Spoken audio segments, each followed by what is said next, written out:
Okay, my hustlers, we are making shakshuka, which is traditionally a North African dish, and it's really popular all along the Middle East, and it somewhat follows the Mediterranean diet. So I think you're gonna like this. It's great for Meatless Monday. I have 2 to 3 tablespoons of avocado oil in here. I'm gonna add a whole red onion. Do you guys say red onion or purple onion?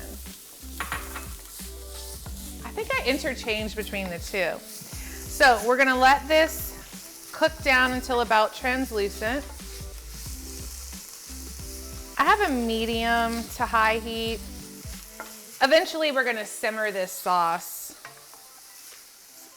but we'll go ahead and leave the heat medium to high while we cook down our vegetables.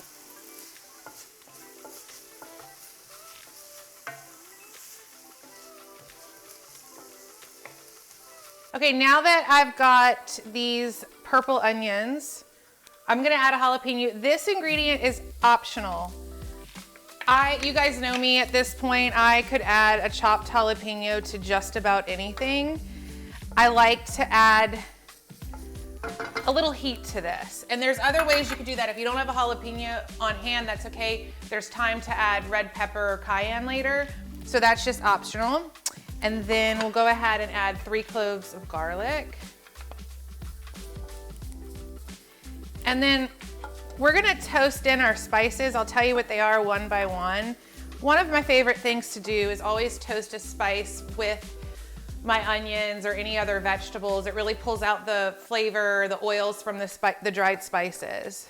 So we have 2 teaspoons of sweet Hungarian paprika.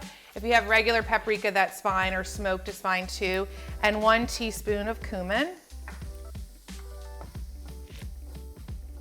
We're just gonna add these in one by one. A nice cheat for this recipe is if you have some chili powder, if you don't have all of these herbs on hand, dried herbs on hand, you can use some chili powder. Just look at the back of your chili powder ingredient. It has most of these things in it.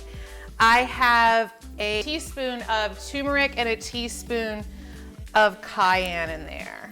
Now I like it extra hot. So like I said, you can add the jalapeno or not, the red pepper or not, and just adjust the cayenne or the red pepper to your liking. And then I have a ½ teaspoon, that's why I confused myself, of salt and pepper. We'll add that in.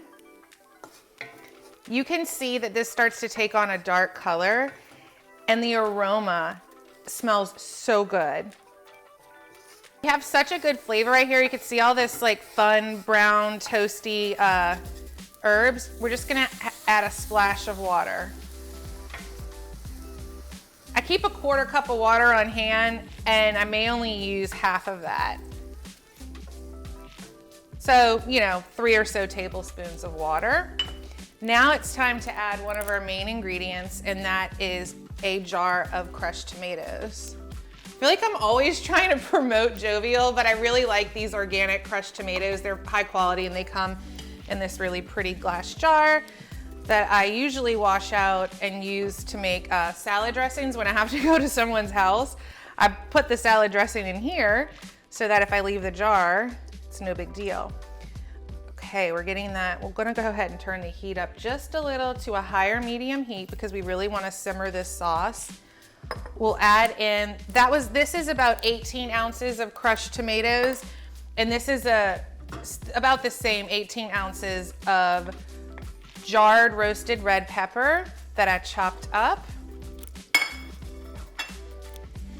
And then we're adding 2 15-ounce cans of drained and rinsed white beans. You can use chickpeas for this. Great northern white beans or cannellini beans, whatever you want. But 2 15-ounce jars. And then whenever I'm cooking anything with any kind of sauce, tomato sauce, I always throw a bay leaf in there. So we'll give this a really nice stir. I'm gonna cover it and turn it down to a simmer, and we're gonna leave it on a simmer about 15 to 20 minutes. We'll add the spinach after.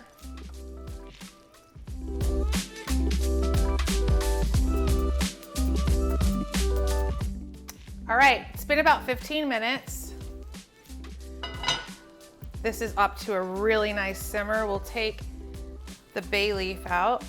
Now, shakshuka is typically made just like this without the white beans, and you would make little wells and add about 5 or 6 eggs to this and poach them in the sauce. But today we're using white beans as our protein source. And then we're going to add, I have a pound of spinach here. And you may not need the whole pound, but you're just gonna slowly add a few handfuls at a time and let this just wilt down until it has the amount of consistency of green spinach that you want. I typically use the whole pound. It's up to you. Baby kale is also really good for this. It just may have to simmer a little bit longer with the baby kale. It's a tougher green leafy vegetable. It's not the same as spinach, which is really delicate. As you can see, this is already beginning to really wilt down. So I'm gonna add some more, and we'll just keep doing this. And then we're gonna top it. I have some sheep and goat's milk feta, so we'll top that up and eat it with a piece of crusty bread. Okay, fresh off the stove, our shakshuka. I always add some fresh black pepper